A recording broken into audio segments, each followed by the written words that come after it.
How to spread human kindness. So I've been fascinated by the human altruism puzzle for a long time. Why are people kind to one another? And why do we sometimes help each other at significant personal cost, while at other times we leave people out in the cold? There's a pervasive myth about human nature, that we're inherently selfish, that we only care about our own interests.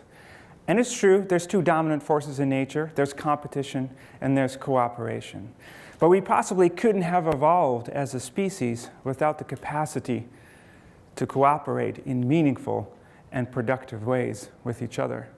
In fact, now we have the opportunity to connect billions of people worldwide fast, efficiently, and at low cost through online social media.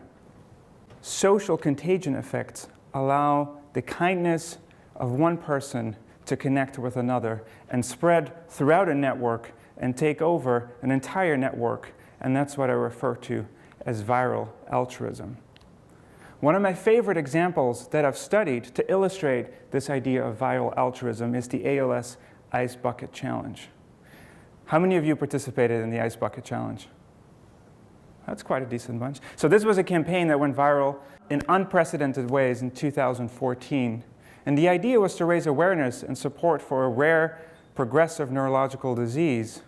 And the gist of the campaign was to pour a bucket of ice-cold water over your head, make a donation to ALS, upload your video, nominate other people in your network to do the same.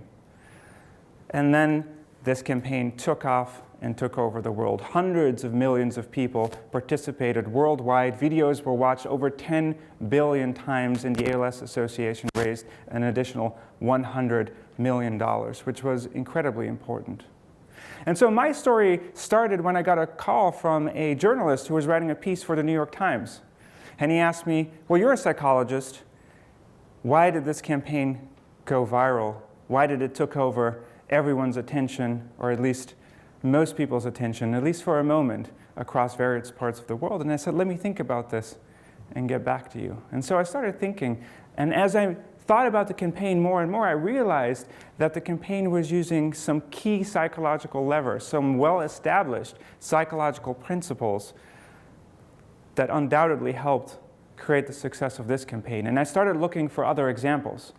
I looked at the Save Darfur movement, which was an anti-genocide campaign, and it was the largest collective movement on Facebook at the time, but also campaigns like Movember, which raised awareness for men's health issues. The Facebook Organ Donor Initiative, which allows people to sign up as an organ donor and display that to others in your network.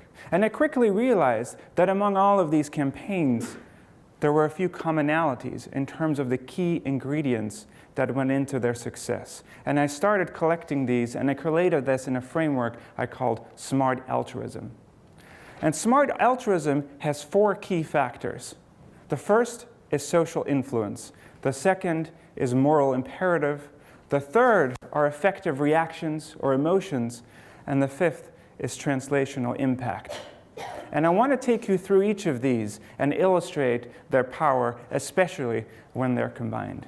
Social influence lies at the basis of human social interaction, right? We always influence each other all the time through social interaction, but there's two key processes that are really important. One we call descriptive influence, or information about what other people are doing, right? We pay attention to what others are doing because it may be useful, and we use it as a cue to guide our own behavior. And then there's prescriptive influence, or information about what other people that we care about think that we ought to be doing. And what many of these campaigns implicitly did, knowingly or not, is that they combined these two forces to maximize social power. So in the case of the Ice Bucket Challenge, you not only saw many people in your own social network participating in the campaign, illustrating to you what's important at that time, providing social proof of what is a desirable behavior, but at the same time you were challenged publicly to follow suit. And here you see a picture of Mark Zuckerberg being challenged by Chris Christie to participate in the campaign. And he, in turn, nominated Bill Gates to participate in the challenge. And that is, in fact, what sustained part of the campaign, the social nature of it, the nomination process that allowed it to go viral. Now, the second key factor is moral imperative. We care about morality, and we do so deeply. We get upset about social injustice. Here you can see a picture of the Save Darfur protest. These were protesters, and one of the signs reads, what happens when we stand by idle and someone has a number tattooed on the lower arm, which is a reference to World War II. People get upset about injustice and suffering that happens to other people. And that can cause moral outrage. And moral outrage can also spread online. But it doesn't all have to be negative. Sometimes we're inspired by other people. We all know the saying, the death of a single individual is a tragedy, but the death of a million is a statistic. People care more about causes where there's a clear person or individual that we can relate to and that symbolizes the nature of the campaign. We've all heard of the unfortunate passing of Stephen Hawking this week. He was a beacon for ALS and also this challenge in which he participated. And what's amazing is that despite this disease, he is one of the most famous and the most renowned scientists in the world, and that can be inspiring to people as a role model. Effective reactions are incredibly important. We all have emotions. We all read emotions in other people. And we know from lots of research that emotional content is more likely to go viral, especially positive emotional content. Empathy is a basic mechanism that is very closely related to our ability and motivation to help other people. There's emotional empathy, which basically is the instantaneous experience of feeling what somebody else is feeling. We read expressions in other people's faces because we're an inherently social species, and that allows us to directly infer and experience the suffering of others. When we see a sad face, we experience that feeling. But empathy also has a cognitive component, our ability to take someone else's perspective, to step into someone else's shoes and predict what they might be going through. And we know from research that helping other people gives us a sense of warm glow. It makes us feel good, and in turn makes us more likely to help other people. And when that goes viral, it can create a positive collective sentiment that encourages people to be kind to one another. The last factor I want to talk about is translational impact. You see a cartoon here that illustrates the idea of clicktivism. Click here to save the world. And one of my key messages today is that the nature of human altruism is changing fundamentally. As much of our behavior moves from the offline to the online environment, there's new ideas about how to be kind to each other, how to help each other. What is a click worth to you?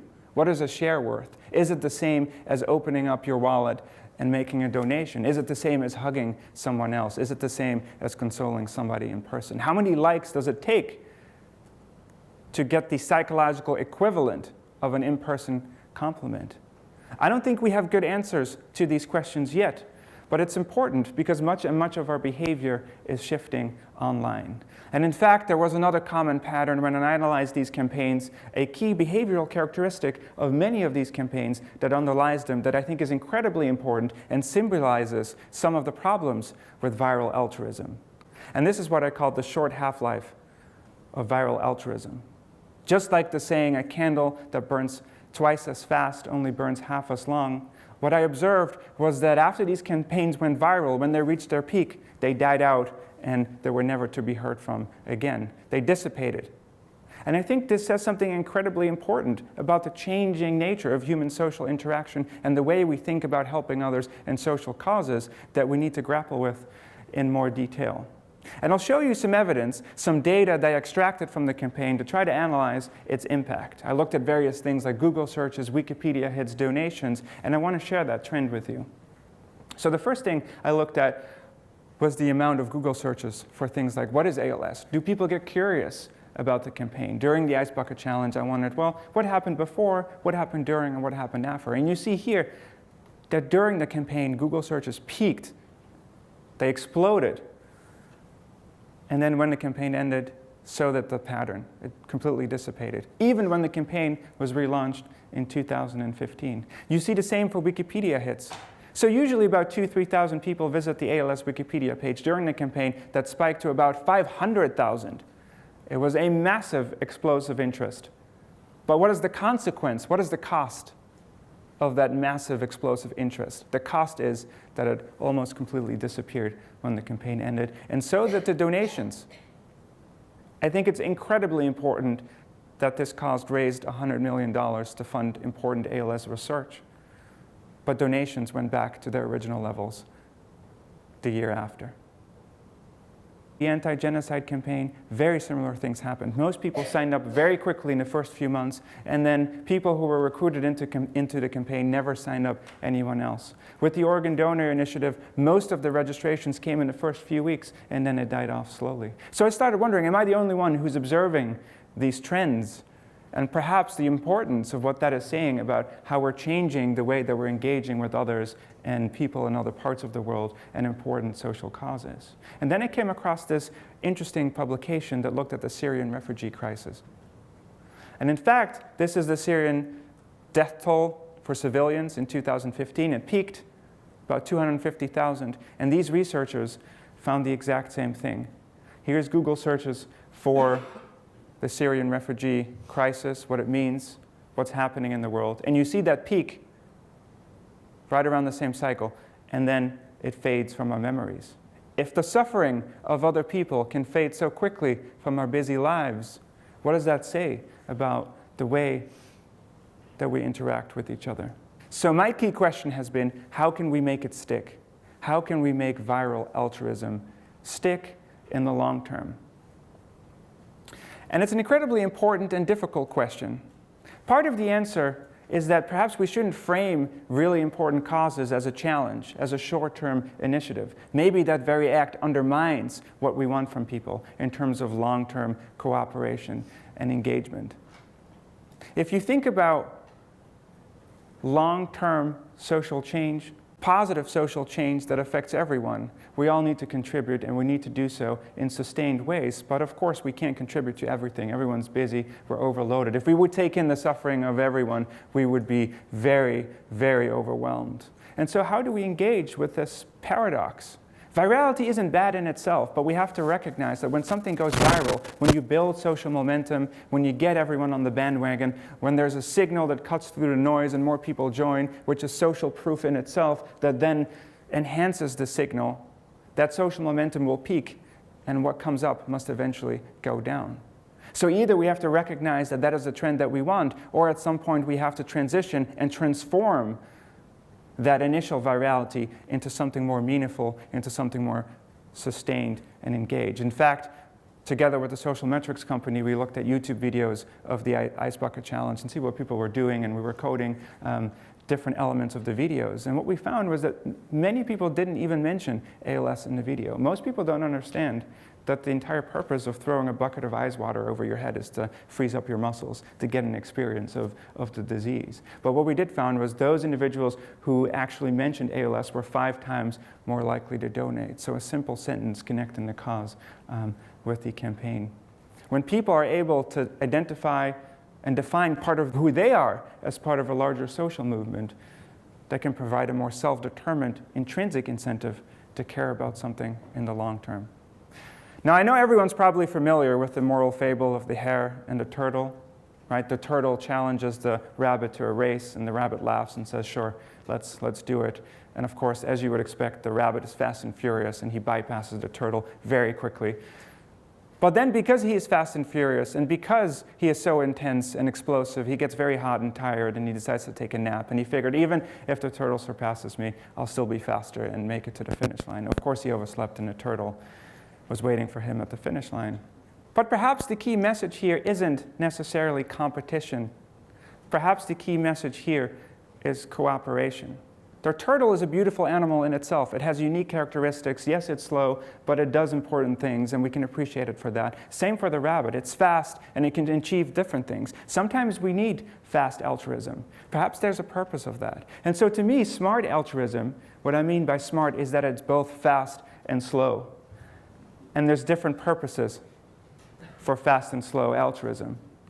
Sometimes fast altruism means that we need to act now. Maybe a natural disaster happens, we need immediate relief, and that's where fast altruism can be useful. It can be one-off, that's okay. Other things like climate change, public health, serious things that determine the future of our planet, that's where we need people to cooperate in the long term. And you already saw here that I like to change the ending of this famous moral fable. This is a picture of a baby rabbit and a turtle working together. And I think instead of competing, this is the real message, that in order to move forward, especially in times when faith in one another is wavering, I think we need to remind ourselves that in most situations we're better off together and that we need to pull each other over the finish line. Thank you.